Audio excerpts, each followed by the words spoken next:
ఉండాలి, తినాలి, బతకాలంటే 2024లో మళ్ళీ సీఎం అవ్వాలని రాష్ట్ర పర్యటనలో భాగంగా ఈరోజు విజయనగరం రావడం జరిగింది. నా పర్యటన ముఖ్య ఉద్దేశం కరోనా కష్టకాలంలో కూడా ఎస్సీ, ఎస్టీ, బీసీ మైనారిటీలకు, పేద బడుగు బలైన వర్గాలకు అప్పటి నుండి ఇప్పటి వరకు ఇంచుమించుగా 2,70,000 కోట్లు పేద బడుగు బలైన వర్గాలకి సీఎం గారు డైరెక్ట్గా డీబీటీ, నాన్ డీబీటీ ద్వారా పేదలకు అందజేయడం జరిగింది.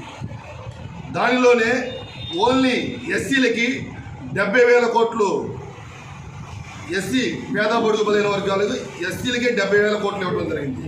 ఆ ఎస్సీలకి 70,000 కోట్లు ఇచ్చిన దాన్ని నేను సీఎం గారికి మద్దతు తెలుపుతూ దాన్ని పాంప్లెట్ రూపంలో రాష్ట్రంలో ఉన్న మాలలందరికీ, మరి ముఖ్యంగా రాష్ట్రంలో ఉన్న ప్రజలందరికీ తెలియజేస్తూ నేను పర్యటన చేయడం జరిగింది.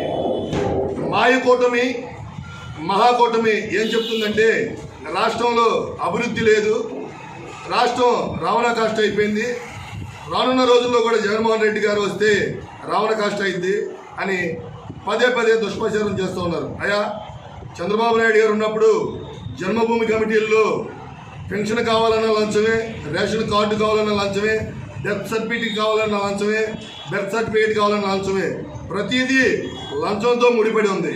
కానీ